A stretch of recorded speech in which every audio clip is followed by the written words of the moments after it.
You want to know what I did for my summer vacation? I learned to fly.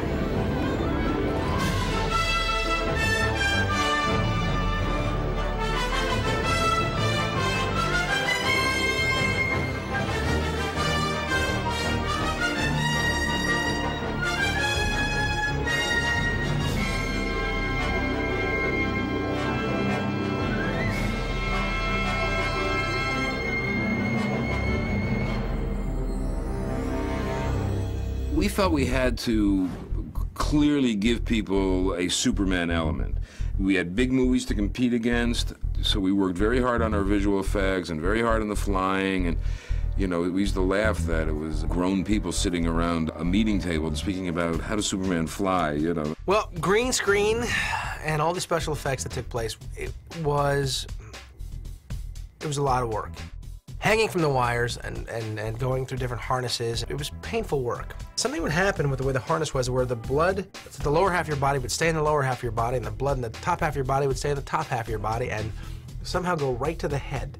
And I say to people, if you want to know what it's like, take a round stool, lay on top of it, and then flatten out and see how that is. You see how it strains your back and your stomach and your legs and everything. You have to balance at the same time. That'll give you a little bit of a sense of what it's like to be Superman. Dean was such a great sport, and thank God he was athletic, because if he hadn't have been in such good shape and so athletic, I don't know how anyone could have pulled this off. And just keeping him level so it looked like he was flying. It was always tough to try to get the angle right when he was like diving in on something, when he was landing, or when he was taking off. If you ever looked outside of the frame, there were a half a dozen guys with wind machines and pulling on capes and broom handles and anything. It was kind of comedic. They would fly me out the window, and they kept me flying. We had a number of mishaps, which were funny. You're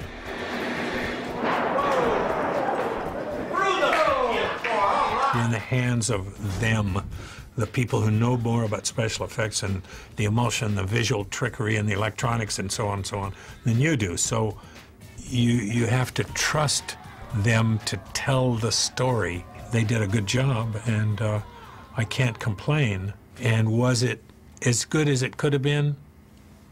You decide.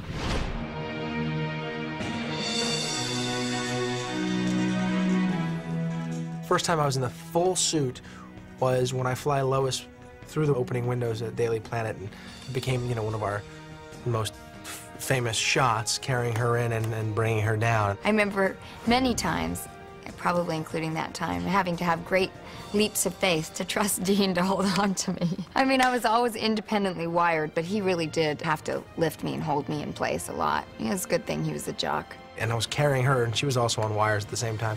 A little tough. She didn't like being on the wires because it was painful. And sometimes there'd be some tears. I don't have kidneys anymore. No, I'm just kidding.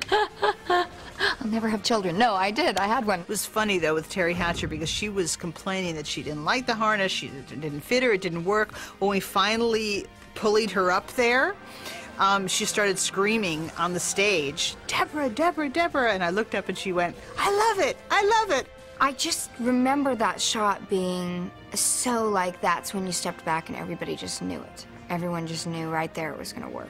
Just what's better than that? One day I read the script and I thought, oh my God, am I going to get to do this? And they said, yes, you're going to get to fly. So they took me over to the Superman soundstage where they had the green screen set up, and then they said, okay, we're going to fly you. And they just took me out on this boom, and they flew me back and forth across the green screen. And they had wind machines blowing and smoke machines, and oh my God, I felt, you know, like I was reborn.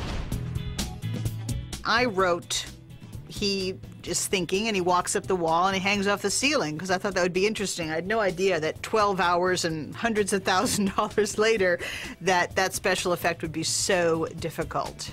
The idea that he would stroll around his walls is terrific. That's Deborah. Our execution was great, but her notion is great. We used what's called a gimbal room, where it's basically a giant room where they can turn it as we go. And roll. It was huge. They were building it, and so the stage was gimbaled so it actually moved. But the camera is also mounted on one spot, and it'll go around.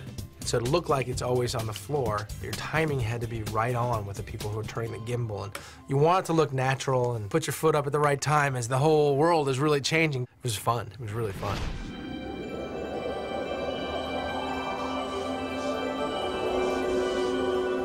It was a small thing that I wrote, that he's laying there and he's thinking, and suddenly he just starts to float up and up and up, just sort of lost in thought. He just floats up. Of course. That was on a teeter-totter, where they would just raise me up and let me down. And I was laying on a board at that time, but they erased it digitally. We pushed kind of optical effects throughout the show. The X-ray vision and him, you know, being able to see through people did look great. I remember I shot this one episode which had a lot of X-ray vision in it, and getting this letter from someone saying the X-ray vision was so realistic, and I was thinking, did they have X-ray? How would they know? I think at the base of it all was a really good story, and if a director has a good story, they can go to town. I'm not impressed that this 12 seconds is going to cost us $40,000. What I do is think of the audience always.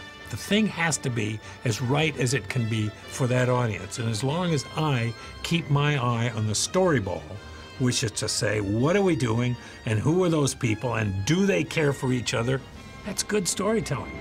It's a big, giant team, and everybody has to work together, and it's really a lot of fun, especially when you get it right.